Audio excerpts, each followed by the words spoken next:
Miss হবে না আপনার পছন্দের টিভি শো। দেখুন জি5 অ্যাপে একদম ফ্রি। আরে এই ঝামেলায় তোর যার কি প্রয়োজন? বলো যা, হ্যাঁ তো দেখতেছে নাহি।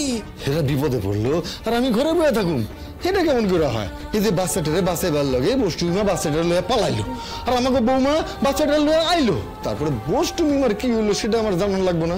আমি এতটা স্বার্থপর না দিদি, না না। আর তাহলে আর একটা জিনিস আমি খেয়াল করছো, বষ্টম বাবা আর বষ্টমী একটা রহস্য তো আছে। বষ্টম বাবা তো একদিন কয় নাই বষ্টমীরে ময়না, আর তাই না তারে কইছে ডাক্তার বাবু। না না না, আমার যাওন লাগবে,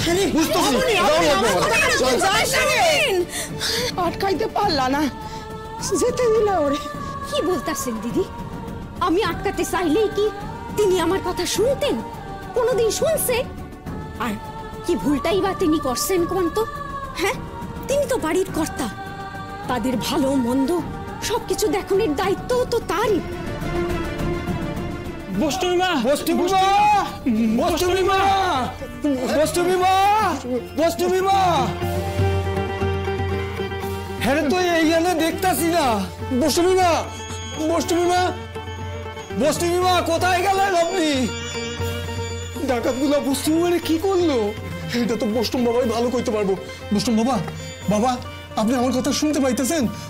ধরো বষ্টম বাবার একটু ঘুরাইতে হইব। হ্যাঁ ধরো, ধরো দেখি আছে পাডা, দেখো পাডা, জল, এই যে জল।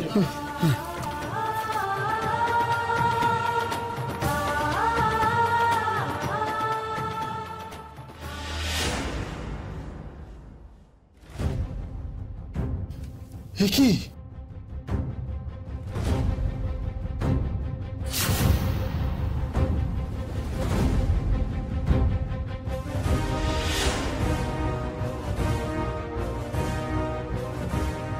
ঠকবাজ আমারে ঠকাইলো? মনে হইতেছে আমি আর রাজা রাম নয় রে, সাক্ষাৎ শিব ঠাকুর। পার্বতী রে কাঁধে উঠাইয়া লইয়া যাইতেছি। দক্ষ যজ্ঞ করবো নাকি গো দাদা? আরে কইরাই তো আইলাম, আমারও হইব দক্ষ যজ্ঞ। আগে আমাকে বাগান বাড়িতে পৌঁছাইতে দে, তারপর আবার হইব দক্ষ যজ্ঞ। দাদা এই দেখো অনেকগুলা গয়না পাইছি, সোনার গয়না। কয়েকদিন ফুর্তি করলে জয়মা যাইবো, কি কও দাদা? তোকে ফুর্তি আমি করামু, তার লাগা গয়না কোনো প্রয়োজন নেই। এক কাম কর দেখি, ওই গয়নাগুলো না তোরা নিজেদের মধ্যে ভাগ কইরা রে, আমার কিছু লাগবো না। আমি আমার আসল হীরারে পাইয়া গেছি। কি যেন কয়, কোহিনূর, কোহিনূর, আমার সাক্ষাৎ কোহিনূর রে, আমার অমূল্য রতন। ময়না হইল গিয়া আমার অমূল্য রতন, বুঝছস? জি5 ডাউনলোড করুন আর সব এপিসোড দেখুন একদম ফ্রি।